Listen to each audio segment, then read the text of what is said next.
Good morning, good afternoon, good evening po sa lahat. Ito po ang 3 tips para po tayo maging success sa pag-reels o pagpe-Facebook. Una po, dapat po very informative po tayo yung tutorial regarding sa pag-reels, kung anong mga benefits, kung anong dapat gawin. So magandang tulong po yun upang sa ganun marami pong ma-aware sa atin ano ang dapat, mga step by step kung paano ang pag-reels. And then next, dapat po very comedy ang dating natin. Alam niyo po ba ang comedy?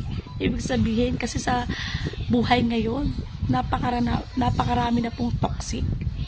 So, kailangan ng mga kababayan natin, mga kasisi natin, mga kasister, mga kabrother, ang malibang po sila upang sa ganun maiwas sila sa stress.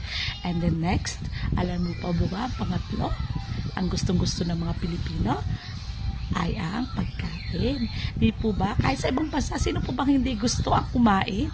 Hindi ga? Tayo naaliw pag tayo nakikita na kumakain. Mga pagkain ay inahain natin sa ating mga kasisi, mga risk, mga kanegosyante. Di po ba? Pagkadating sa mga pagkain, ang itatopic natin, content natin, ay siyak patok na patok din po yun kasi maraming mahilig sa kumain. Thank you for watching. Sana natulungan ko po kayo. Thank you po.